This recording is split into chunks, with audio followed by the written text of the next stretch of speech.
Lai top slavēts Jēzus Kristus, klāt jūnija pirmais Katoļu baznīcas vēstneša numurs. Šajā numurā varam lasīt Latvijā. Rācija aicina interesantus 11. jūnijā uz atvērto durvju dienu.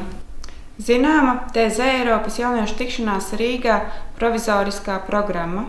Kristus vissvētākās miesas un asins svētki Alsungā. Latvijas bīskapi iestājas par bāreņu aizstāvību. Plānots izdot albumu ar Latvijas katoļu dievnamiem. Pasaules jauniešu dienās pirmo reizi koncertēs latviete. Slimnīcās kapelāni saņem Radio Marija radioaparātus. Liecība. Dzīvo ar krustazīmi. Liecība par Annu un Viktoru Veļičko ģimeni. Aktuāli. Vai visām grāmatām ir vajadzīgs imprimatur? Rubrikā Ikona. Žēlsirdīgā Jēzus attēls. Mana tikšanās ar žēlsirdīgo kungu.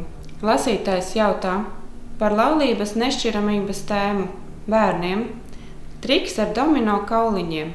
Fotoreportāžā jauni priesteri Rīgas un Jelgavas diecēzēs.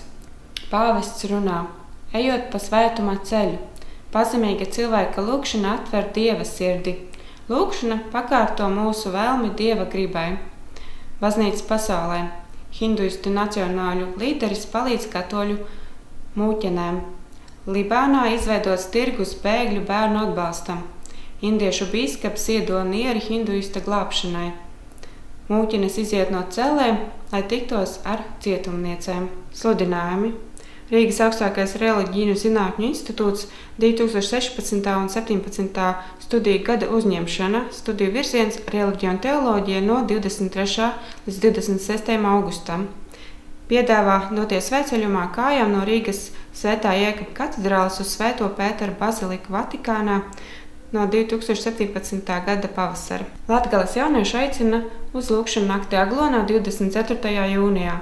Kampo Jēzus nometne jauniešiem no 27. līdz 30. jūnijam Viļānos. Sveicam arī priesterus jubilejās līdz nākamajam numuram.